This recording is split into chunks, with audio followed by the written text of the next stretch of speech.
Bonjour à tous et à toutes, c'est un plaisir de vous présenter notre projet formulation réalisé par moi, Nedjem et Taher, tous les deux étudiants du Master Fotial. Le sujet de notre projet est la réalisation de nouvelles gammes de gummies. Bonne vidéo. Délicure est une marque française fabriquant et commercialisant des produits et compléments alimentaires innovants et gourmands. Les gummies de Délicure sont véganes, sans OGM, sans lactose, non testés sur les animaux et fabriqués en France. Ils sont fabriqués avec des actifs et ingrédients de haute qualité. À ce jour, plusieurs gammes existent, dont une gamme CBD. Les gummies, ce sont des compléments alimentaires sous forme de petits bonbons gélifiés que l'on retrouve de plus en plus dans nos pharmacies, qui n'arrêtent pas de susciter l'attention des consommateurs.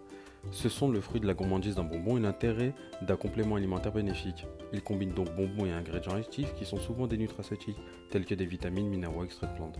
Ils peuvent permettre une aide à la gestion du poids, du stress, du sommeil et bien d'autres. Afin de formuler en laboratoire, nous aurons besoin de grands récipients ou de béchers, d'un batteur pour homogénéiser la solution, d'une cuillère ou d'une spatule, d'une maryse et d'une balance. Nous pouvons également avoir besoin d'un thermomètre et d'une plaque chauffante. On trouve ici une plaque chauffante avec différents béchers qui incluent la solution sucrante, l'acidifiant et les sucres. La solution sucrante est indispensable pour la gélification. Elle doit obligatoirement faire partie de la formule. La prise en gelée ou gélification correspond à la formation d'un réseau tridimensionnel de chaînes avec piégeage des molécules d'eau. Le polymère est tout d'abord libéré par la chaleur. Ces associations se font par liaison hydrogène avec d'autres chaînes de la molécule ou des celluloses ou des protéines. Ayant perdu leur liaison d'association, les molécules sont plus mobiles. Leur mouvement augmente sous l'effet de la température. Au cours du refroidissement, l'agitation moléculaire diminue et permet les interactions entre macromolécules. Elles s'associent peu à peu et après l'obtention d'une structure rigide. Le mécanisme de formation du gel dépend des conditions du milieu, le degré d'acidité, pH, la teneur en sucre, la concentration du gélifiant et son degré de méthoxylation. Le challenge de formuler avec une solution dite sans sucre peut avoir un impact sur la gélification et sur l'obtention d'un goût sucré pour le consommateur. Après avoir préparé la solution sucrante, nous ajoutons maintenant le gélifiant. Dans l'industrie alimentaire, on utilise beaucoup des gélifiants, que ce soit dans la cuisine, la pâtisserie ou encore la fabrication de bonbons ou de gummies.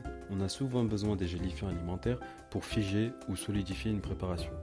Il existe deux types, les gélifiants d'origine végétale, tels que l'agar-agar ou la pectine qu'on retrouve dans les fruits, et ceux d'origine animale, tels que la gélatine, qu'on peut retrouver dans le porc, le bœuf ou les poissons. Il est important que la température reste élevée tout au long du processus et lors de l'ajout des différents ingrédients.